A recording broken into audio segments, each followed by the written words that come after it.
একটা বাজে কথা বললে সেটা ভার্চুয়াল মিডিয়ায় যে পরিমাণ লাইক কমেন্ট পাল্টাপাল্টি চলে এবং সেটা একটা উৎসবে পরিণত হয়, এটা ভালো ভিডিওর ভালো কথার ওটা খুব কমই পাবেন। মানুষ টক শো দেখে কিছু জানার জন্য, কিছু শেখার জন্য।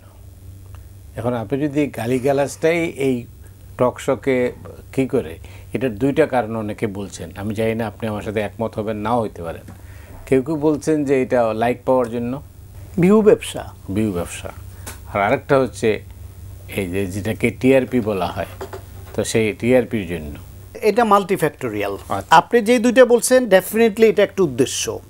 এটা হইল টক শোতে এটা কারো কারো ইন্টেনশন থাকে, কোনো কোনো উপস্থাপক বা কোনো টিভি চ্যানেলের যে এইভাবে উত্তেজিত করে বা বিতর্ক তৈরি করে এরকম হলে সেটার একটা কাট পিস ছাড়লে ভিউ বেশি হবে, ইনকাম বেশি হবে, আর বলে যে আমাদের এটা এত ভিউ হয়েছে, এটা ভাইরাল হয়েছে।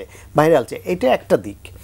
আর একটা দিক হচ্ছে যারা আসে তারা নিজেরাও প্রচার চায়, মনে করে যে সে এরকম একটা ঘটনা ঘটলে সেটা প্রচার হবে, তার পরিচিতি প্রচার এটা বাড়বে।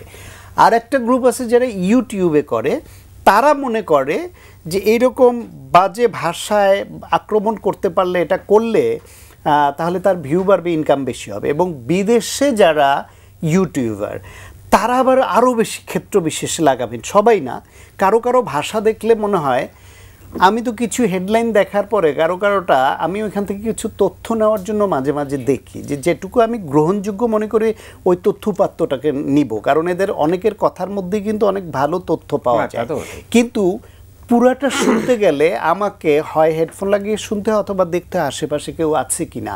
এত স্ল্যাং ল্যাঙ্গুয়েজ, এত বাজে কথা, এত ব্যক্তি আক্রমণ, একজন আরেকজনের বিরুদ্ধে এমনভাবে লাগে যে তার মা বোন সংসার অতীত বর্তমান কিচ্ছু থাকে না, এবং তার মধ্যে কতটুকু সত্য আর কতটুকু মিথ্যা সেই বাছবিচার করার সুযোগও থাকে না। ফলে কালচার, এটার পেছনে এই যে রাজনৈতিক কালচার ধীরে ধীরে নষ্ট হওয়া, এই যে আমাদের শিক্ষা ব্যবস্থার মধ্যে নৈতিকতা উঠে গিয়ে, আমরা কালকেই একটা আলোচনা অনুষ্ঠানে আলাপ হচ্ছিল, তখন বলছিলাম যে ওখানে অনেক গুণীজনরাই ছিলেন যে আমরা গত বহু বছর ধরে জিপিএ উৎপাদনে যতটা মনোযোগী হয়েছি, আমরা মানুষ উৎপাদনে ততটা মনোযোগী হইনি। ফলে ওই যে অমানুষ তৈরি হয়েছে, সেই অমানুষদের মধ্যে কেউ কেউ আবার এদেরকে লাইক কমেন্টস দিয়ে উৎসাহিত করে।